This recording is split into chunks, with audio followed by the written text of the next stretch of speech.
ये गज़ल मैंने एक फ़िल्म में गाई थी। कस्में हम अपनी जान की खाए चले गए। वाह क्या बात है। तो जब ये गाना रफ़ी साहब ने सुना तो वो उसी स्टूडियो में बैठे हुए थे जहाँ इस गाने की मिक्सिंग हो रही थी। तो वो अपने सेक्रेटरी से पूछने लगे कि ये गाना मैंने कब गाया था। तो उन्होंने कहा ये साहब आपने नहीं गाया, ये एक नया लड़का है अनवर। बोले बहुत आवाज़ मिलती है, इस तरह से उनका रिएक्शन था, बहुत आवाज़ मिलती है। तो इस बात की मुझे खुशी है कि आवाज़ मिलती है। मैं नकल करने की कोशिश नहीं करता हूँ, बल्कि आवाज़ मिलती जुलती है जी। अक्सर मेरे दोस्त ये मुझे बोलते थे यार तेरी आवाज़ तो रफ़ी से मिलती जुलती है। तो तब मुझे एहसास हुआ कि मेरी आवाज़ मिलती, मैं जानबूझ के आवाज़ नहीं निकालता था, लेकिन उनके जब भी गाने गाता था तो ऐसा महसूस होता कि जैसे उनकी जैसे मेरी आवाज़ है। और जब हम छोटे हुआ करते थे तब ये सुना जाता था कि रफ़ी साहब के इंतकाल के बाद अब उनका बेटा अनवर वो फिल्मों में गाता है। हाँ, ये बहुत लोगों को गलतफहमी थी इस बात की। तो फिर बाद में बल्कि ये गाना मैंने पहले सुना है आपको, कस्में हम अपनी जान की खाए चले गए। वो उस गाने के जो रिकॉर्ड्स मार्केट में आए तो लोग बोले ये मिस प्रिंट हुआ है गाना, मोहम्मद रफ़ी के नाम के बजाय अनवर कैसे लिख दिया, ये तक लोगों ने सवाल। फिर बोला नहीं शायद उनके बेटे हैं। फिर आस्ते आस्ते लोगों को पता लग गया कि रफ़ी साहब के बारे में ये कहा जाता है कि वो प्लेबैक सिंगिंग करते हुए एक तरह की एक्टिंग भी, सिंगिंग में एक्टिंग, वो एक्सप्रेशन होते थे, एक्सप्रेशन। हाँ, वो ऐसा था कि शमी कपूर का गाना होता था तो म्यूजिक डायरेक्टर बोलता था कि शमी जी गा रहे हैं, तो रफ़ी साहब बोलते थे अच्छा। वो तो फिर हाथ भी हिलाएगा, टांग भी हिलाएगा, सब हिलाएगा। तो उसी तरह से वो उस गाने को हैंडल करते थे, गाते थे। तो ये उनमें खूबी थी जैसे जॉनी वॉकर के लिए गाया तो ऐसा लगता जॉनी वॉकर गा रहा है। ये तो खूबी तो थी उनमें। और रफ़ी साहब से आपकी और कितनी मुलाकातें हुई? बहुत सारी मुलाकात। एक दफ़ा मैं उनके घर गया मिलने, बंगले पे। मैंने दरबान से कहा कि मैं अनवर हूँ और साहब से कहिए कि मैं मिलना चाहता हूँ। तो आप यकीन कीजिए इतने प्यारे इंसान, डाउन टू अर्थ, मुझे रिसीव करने बाहर आए।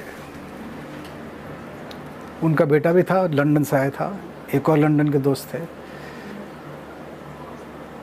तो उनसे मिलाया, बोलते लोग कहते हैं ये मेरा बेटा है, ऐसे करके हंस की आवाज़ में बात करते थे और लगता भी मेरे जैसा है, मेरी तरह गाता है। मैं बोला नहीं नहीं नहीं साहब, मैं तो आपके पैर की धूल भी नहीं हूँ। नहीं नहीं नहीं। बोले आई अंदर चलें।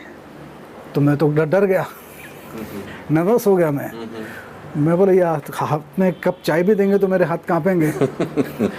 तो मैं डर के मारे मैं बोला नहीं मैं जा रहा हूँ। मैं वहाँ से चले आए। मैं चला। एक गाना रफ़ी साहब का, एक नज़म थी, मदन मोहन के कंपोज की हुई और कैफी साहब की लिखी थी। मुझे लगता है वो गाना गा के हज़ारों लाखों बार गाया होगा, तब मैं गाना सीखा।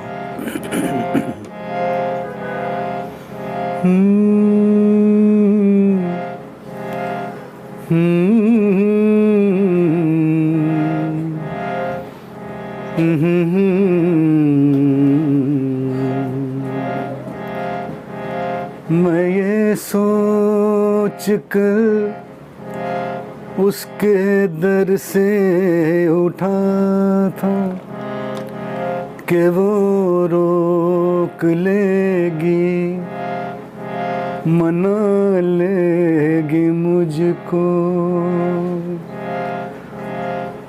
हवाओं में लहराता आता था दामन के दामन पकड़ कर बिठा लेगी मुझको। कदम ऐसे अंदाज से उठ रहे थे कि आवाज देकर बुला लेगी मुझको,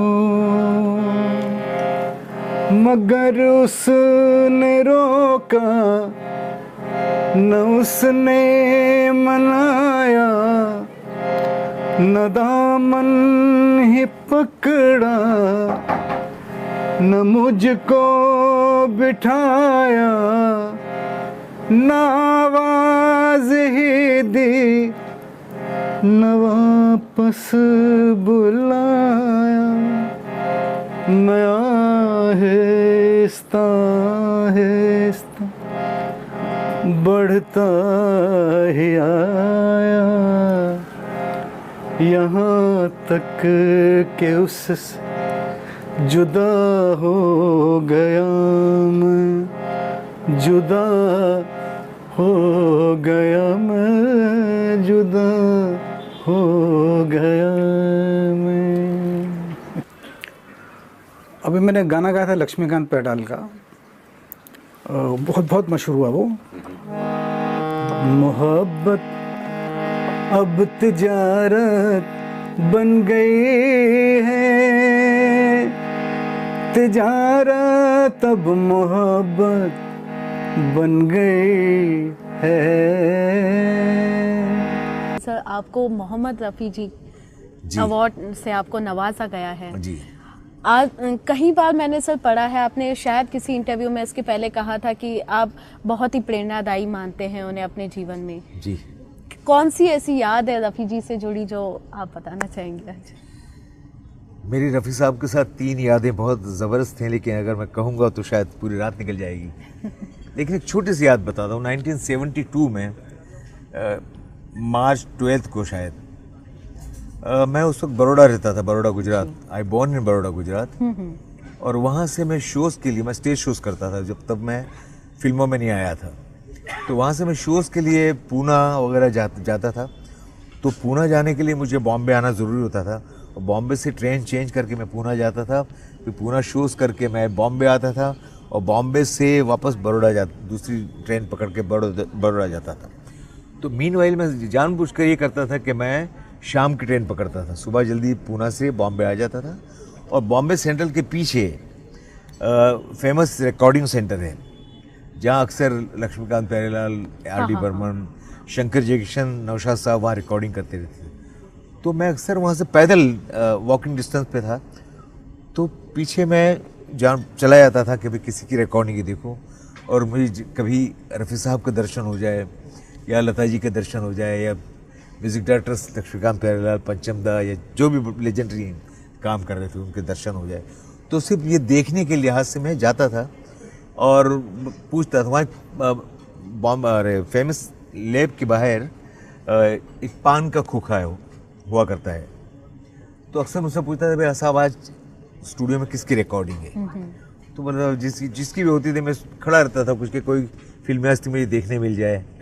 हालांकि मेरी तो दिली ख्वाहिश होती थी कि मैं रफ़ी साहब को देखूं कि स्टूडियो में जाते हुए। और मेरा एक बचपन से एक शौक़ रहा है। शौक़ तो क्या, मेरा एक एम्बिशन रहा है। मुझे ड्राइंग का बड़ा शौक़ रहा है, तो मैं पेंटिंग ड्राइंग करके मैं उसमें कुछ आगे अपना नाम कमाऊँ। सिंगिंग का मेरा कोई एम्बिशन नहीं था कि मैं प्लेबैक सिंगिंग करूँ।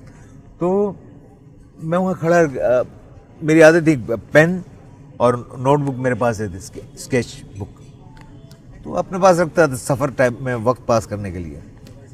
तो उस वक्त मैं खड़ा था। जब फिर एक बार वापस मैं पहुंचा वहाँ फेमस पर, और पान वाले साहब से मैंने पूछा कि आज किस रिकॉर्डिंग है? बोले लक्ष्मीकांत प्यारेलाल जी की। अच्छा, मैंने क्या बात है, कौन सिंगर है? अब भी रफ़ी साहब अंदर गए। तो आप समझ सकते हैं कि मेरी जहनी हालत या दिली, मैं इतना बेकरार हो गया कि मैं रफ़ी साहब अंदर हैं, लक्ष्मीकांत प्यारेलाल का रिकॉर्डिंग हो रहा है, तो कैसे भी अगर मुझे अंदर जाने का मौका मिल जाए, उनको देखने का मौका मिल जाए। तो मैं खड़ा रहा। मैंने पान वाले से गुजारिश की कि भाई कुछ मेरा अंदर जाने का इंतज़ाम कर दीजिए। बोले साहब हम आपको परमिशन नहीं दे सकते। मैंने कुछ पैसे ले लीजिए आप।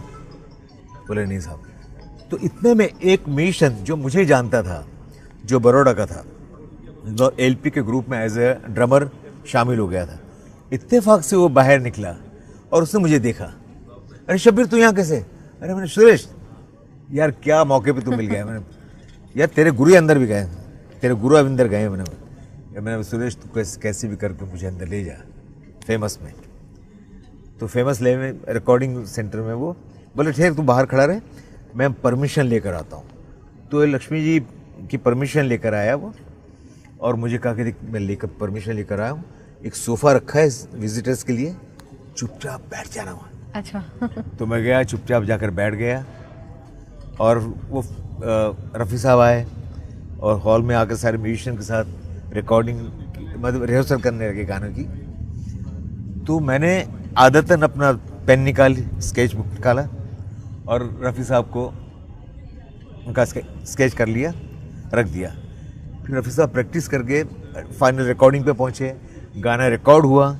रिकॉर्ड होने के बाद उन्होंने गाना सुना रफ़ी साहब ने और जानने लगे। मेरे पास तो वजह थी स्केच, मैं रफ़ी साहब के सामने लेके सर, रफ़ी साहब ने देखा, अच्छा अच्छा अभी बनाया है, बड़ा सॉफ्ट बोलते थे क्योंकि वो उनका जो शर्ट पहना था उसकी डिज़ाइन, वो नया शर्ट उन्होंने पहना था उस वक्त सिंगापुर का, तो डिज़ाइन भी थे। तो मैंने बताया सर अरे अभी बनाया है। तो मैंने उनके हाथ भी चूम लिए, उन्होंने मुझे ऑटोग्राफ दिया, चलिए हटी हटी करके निकल गए। ये मेरा पहला मौका था रफ़ी साहब के दर्शन का।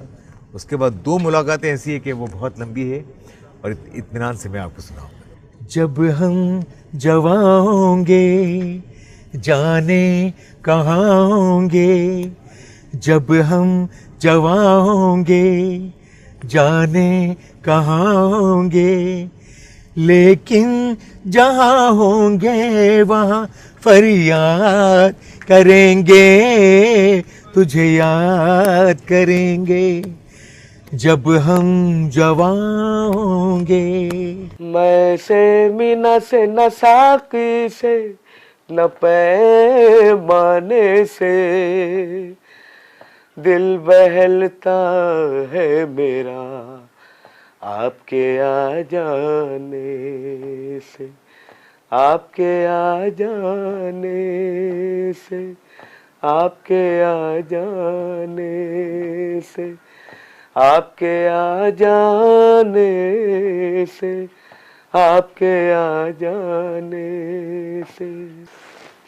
मर्द टांगे वाला मैं हूँ, मर्द टांगे वाला, हे मर्द टांगे वाला मैं हूँ, मर्द टांगे वाला, मुझे दुश्मन क्या मारेगा, मेरा दोस्त है ऊपर वाला।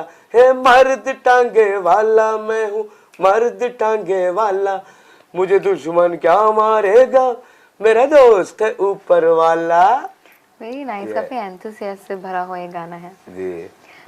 ये बताइए कि आपने खुद भी अभी कहा कि मोहम्मद रफ़ी साहब के गाने काफ़ी गाया करते थे, तो मतलब ऐसा क्या ख़ास बात, क्या लगाव क्यों आपका पैदा हुआ उन्हीं की गायकी की तरफ?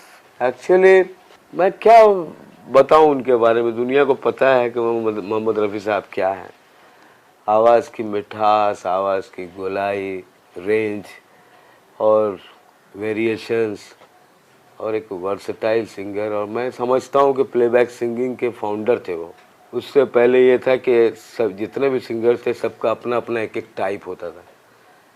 जब से मोहम्मद रफ़ी साहब है उन्होंने वैरायटी ऑफ सॉन्ग्स गाए हैं, तो इतनी तरह के ऐसे तो खूबसूरत गाने गए हैं और ऐसी आवाज़ मैं समझता हूँ कि अब कोई पैदा ही नहीं होगा।